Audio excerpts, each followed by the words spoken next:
Sagittarius, welcome again dito sa iyong reading. So, tignan natin ano ba itong mga blessings or challenges na pwede paparating sa iyo ngayong month of June. Maraming salamat Sagittarius for your support. Kung like ang sumusubaybay dito at kung bago ka naman dito, please don't forget to like, follow, or subscribe. Regarding personal reading services, mag-message privately na lamang po kayo sa aking official Facebook page. Doon po ako nag-entertain ng mga inquiries and bookings. Speaking, meron tayong ongoing promo, limited slots only until June 12. So, yung mga gustong humabol, mag-PM na lang po kayo doon. At shoutout na rin sa ating mga YouTube channel members, sa ating mga Facebook subscribers. Sana dumami pa po yung ating mga members and subscribers. Hanapin nyo lang yung join sa aking video. Makikita nyo yung join button doon kung gusto nyo mag-join ng ano.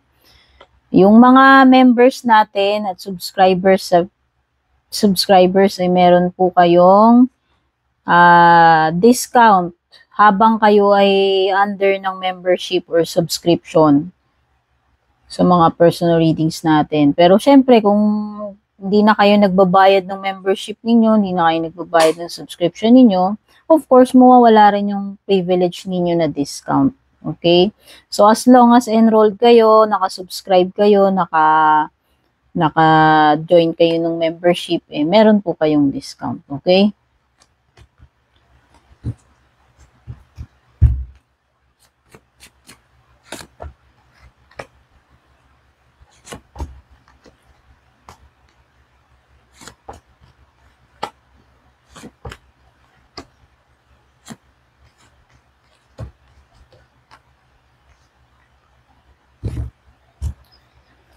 Mukhang merong bubulaga sa'yo, surprise. Baka may matanggap ka regalo or kung ano man itong surprise na ito sa Sagittarius ngayong June.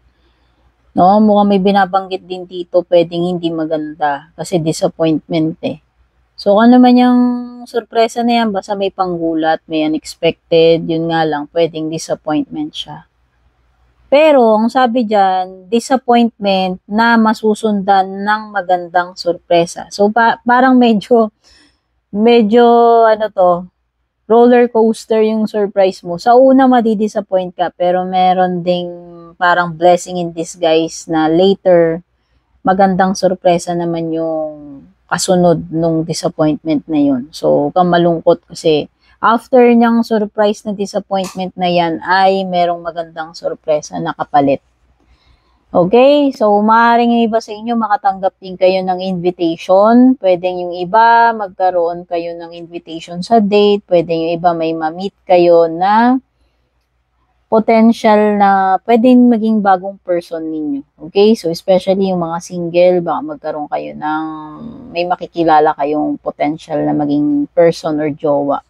Love, ayan, love is in the air, ayan na nga. So, pagdating sa romantic, pagdating sa mga may makikilala, mukhang maganda yung energies ninyo, especially sa relationship, especially sa mga single pala. So, yung mga single dyan, love is in the air, possible na may giging romantic itong June ninyo, possible na may ma-encounter kayong mga kilig moments, possible na may makikilala kayong bagong person.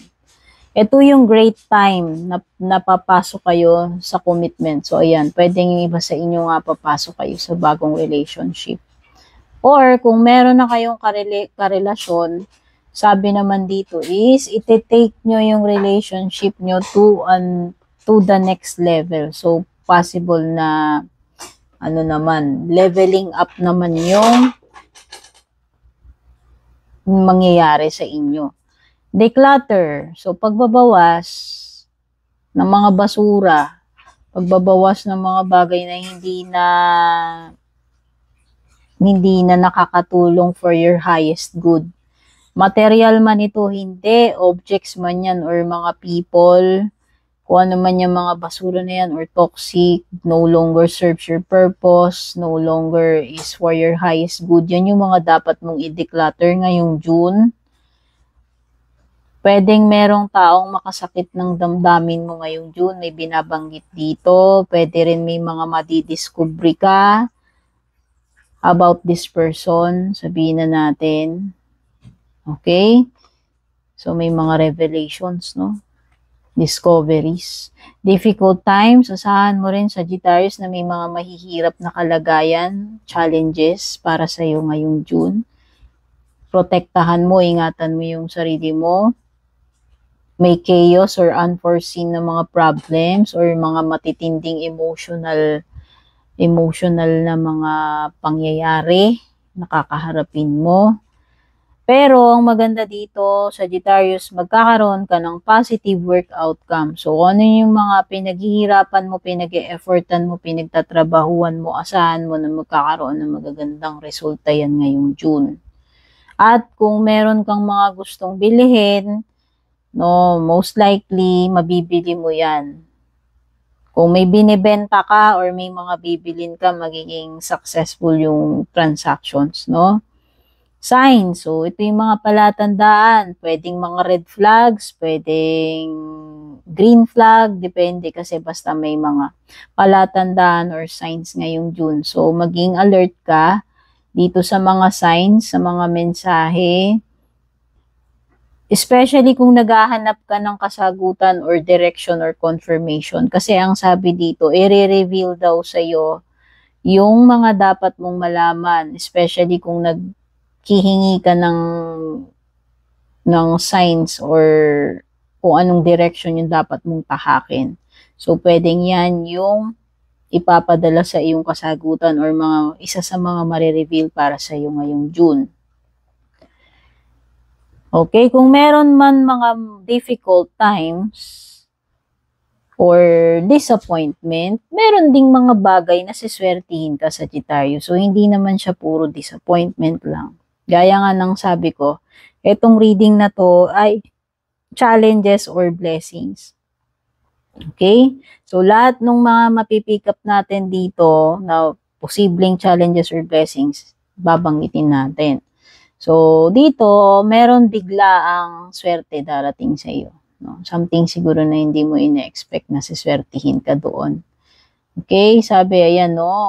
Yung things will work in your favor. So, dahil maswerte yan, samantalahin mo. So, kapag ka na-feel mo na ito na yung swerte, lahat kasi ng pwedeng gawin mo, papabor sa iyo During dun sa time na maswerte. Kaya, pakiramdaman mo kung kailan darating tong swerte na to, kasi kung ano man yung gagawin mo, most likely, magiging maganda yung outcome or siswertihin ka.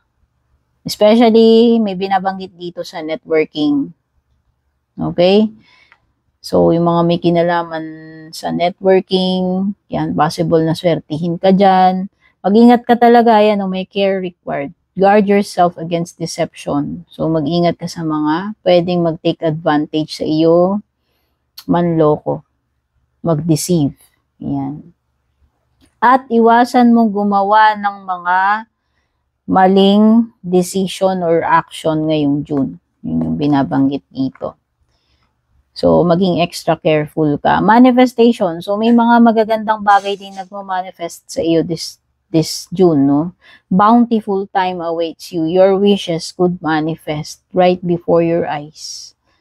So, meron din, yung iba sa inyo, baka kung ano man itong wish na tinutukoy dito, possible na matupad yan or nagmamanifest na siya this June. Kaya yan, kung meron man kayong mga goal or kahilingan, isa yun sa mga pwedeng mangyari ngayong June. No? Mabigyan ng katuparan. Travel, yung iba, baka meron kayong ka-LDR. May binabanggit dito about LDR. Ayan. So, baka yung iba may mamimit kayo na ka-LDR or pwedeng yung iba, baka etong June, ito yung time na magkaroon kayo ng pagtatagpo or magkita kayo nung ka-LDR mo. So, ayan, exciting, no? May mga exciting experiences lalo na para doon sa mga single. Merong mga exciting experiences din pagdating sa career. Okay? Pagdating naman dito, meron kang basket. Itong basket na to may matatanggap ka as a reward, ha? Okay, kung ano man ito. Basta may marereceive ka. Especially yung mga meron kayong pinaghirapan or ginawang, kumbaga may nagawa kayong excellent, naging excellent yung performance ninyo. Possible na mabigyan kayo ng reward or merit, may matanggap kayo. Doing something risky, taking a chance. Yung iba, lalakasan ninyo yung loob ninyo kahit alam nyong alanganin, kahit alam nyong delikado, makikipagsapalaran kayo, susubok at susubok kayo. Pero yun na nga, lumitaw kasi yung care required, kaya sabi dito nga, umiwas ka sa foolish mistakes. So, kung ako tatanungin, kung nagbabalakad gumawa ng something risky, pag-isipan mo munang mabuti kasi pwedeng, alam mo yun, pwedeng magkamali ka dyan. Short journey, pwede ba may travel kayo? Or pwedeng iba, meron kayong pagtadaanan na something na challenge pero magiging, din yun, maiksi lang, no? Magiging maiksi lang and then malalagpasan nyo rin yung pagdadaanan nyo na yan.